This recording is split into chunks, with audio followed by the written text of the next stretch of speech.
Guys, I'm just gonna keep it real here. This Raw really did not make me feel like it was a go home show for WrestleMania 30. It wasn't a horrible Raw, but it just didn't feel like a go home show for WrestleMania 30. You would think that something like this for WrestleMania 30, as much promotion as it had of it, as so many rumors has gone down on how epic this is going to be, and having a really great WrestleMania card kind of makes me wonder why I kind of fell short. I feel like it only promoted a few matches and not all of them. Like what I mean by that is like, okay, they had the physical matches out there. They actually did kind of give you somewhat of a foreshadowing on what may or may not happen in each match. I'm not going to take that away from them. But they really pushed a lot more of the media, not media promotion, but they pushed a lot more. I don't want to say effort, but you felt like that they actually pushed some of the matches, some certain matches out more than the others. What I mean about this is like for the opener, of course they actually have to promote the streak because the streak was like one of the main draws of WrestleMania 30 or the main draws of WrestleMania period. So it makes sense to promote that. But it felt way too long. It didn't feel like that it was actually going to be quick, short, and to the point. It just felt really long. Brock Lesnar was like looking around and just kind of skulking around the ring like some kind of a wolf, but he never really went in there and actually just took him out. And I wish he did that. It just took way too long to do it. And even though he gave Undertaker the F5, it still sucked the magic on out of that segment.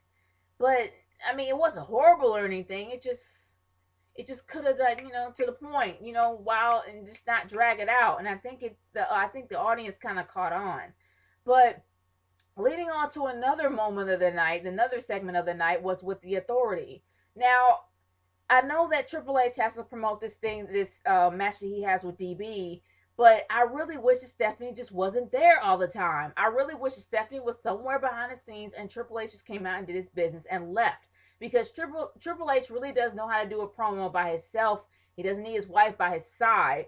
And she kind of does suck the energy out of the entire promo. It's not her in general. I have no beef with Stephanie. I think Stephanie is one of the strongest, most admirable women that I have ever watched on screen all the time. I have a lot of respect for her. But when it comes to Triple H promoting his match, I think it should be Triple H and not Triple H and her. This is what I mean by that.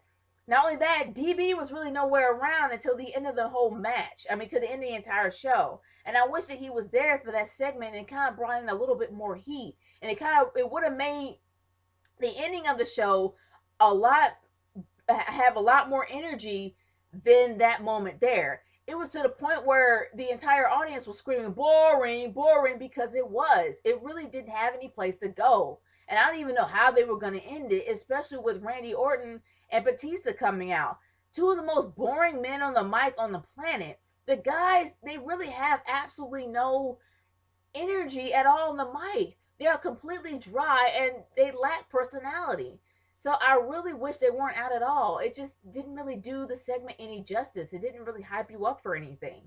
But I will give credit where credit is due. When Bray Wyatt got done with his match with R-Truth, the fact that John Cena dressed up as one of the sheep and actually tried to hide between the Wyatt family, I thought that was a brilliant way to promote it. I really did. It shows that John Cena is no longer afraid of Bray Wyatt, and who knows what's going to happen for their match.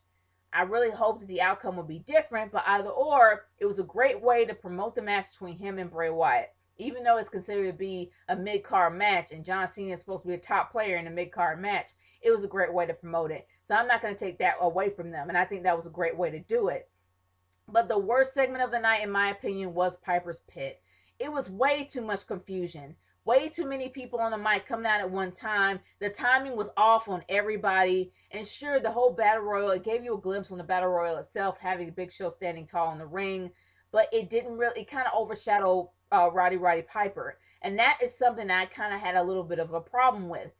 Piper is a legend. You have to respect the legend and give him credit where credit's due. The guy had a great legacy. And not only that, Piper's Pit is one of the most legendary segments in WWE history. It outshines all the other segments that went on during the years, in my humble opinion. So you got to give the man a little bit of respect. I feel like that segment, with all the confusion that happened with the guys on the mic and the lack of timing when guys came out, really did overshadow Piper a lot.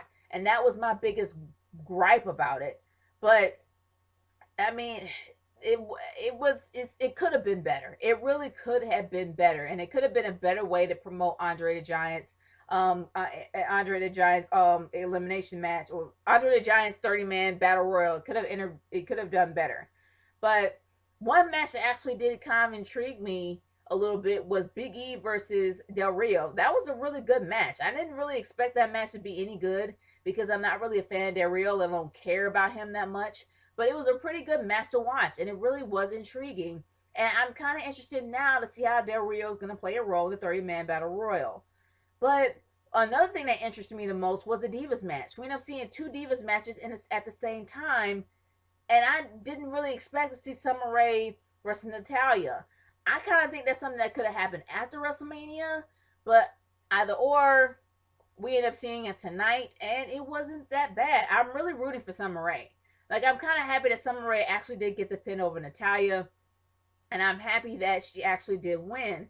I'm not so much of a big fan of Natalya because I don't think that this Total Divas is doing her any justice, but that's another video in itself. And I'm going to move on to the actual Lumberjill match between Naomi and AJ Lee. That was a great match to watch. I always like watching Naomi because it shows how athletic she is, and it shows how she has the potential to be the next Divas champ. Even though there's two possibilities for two other contenders for the Divas title, but honestly, I really am rooting for Naomi, and I think that was a great Lumberjill match, and it kind of gives you a glimpse on how the Invitational is going to turn out. So I honestly did like that match. I have no gripe with it at all. But I will say one thing about the ending of the show. Now, we end up having a match between Batista and Randy Orton. It's always cute to kind of see Randy Orton teasing the crowd, but I mean, I always kind of find that fun listening to what he's gonna say because he always shouts out any kind of random stuff. So it's kind of neat just to listen to him to see whether or not he's gonna go off the cuff or maybe kick down the fourth wall. But either or, it was a really great match to watch.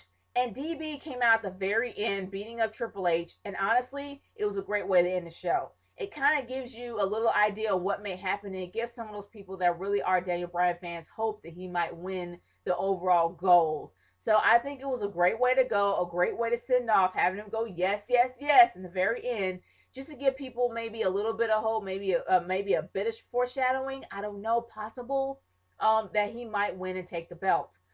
But I'll give credit where credit's due. That some of the matches that when it came to the Shield with Roman Reigns versus Kane, it was a really good match to watch. I have absolutely no beef with that at all. But I will say that the poll with the choosing which member of the Shield was going to go against Corporate Kane was downright insulting. Good grief. Dean Ambrose got 6%, while Seth Rollins only got 11%, and Roman Reigns got majority of the vote. That was insulting. Like, straight up insulting. But, hey, we all know they're trying to push Roman Reigns. We all know that some of these votes are rigged. So is it a given? Well, yeah. But either or, it was a good match. I got no beef with that. But guys, my overall thoughts is this. The matches were pretty good to watch. Some of them were quite entertaining to watch and very surprising, like Del Rio and Big E. It was nice to see two Divas matches at one time, and it also gives you a glimpse of who may be the Divas champ or the next Divas champ. And also, it was a really great ending to the show. I really did like the fact that DB actually came out and kind of, give people an idea of what may happen for the two possible triple threats. The triple threat match, as well as Triple H versus DB. But I did have issues with the Rowdy Roddy Piper segment. I did. I'm not going to deny that. And I think it was just one big mass of confusion, and it could have been better. But overall, it wasn't a horrible show, but it just did feel like a really epic go-home show leading on to WrestleMania 30. But guys, I want to hear your personal thoughts about this. Leave a comment in the comment section below or send me a video response on how you feel about tonight's Raw, as well as WrestleMania 30 itself. It's Nature Girl 30 signing off. Peace out.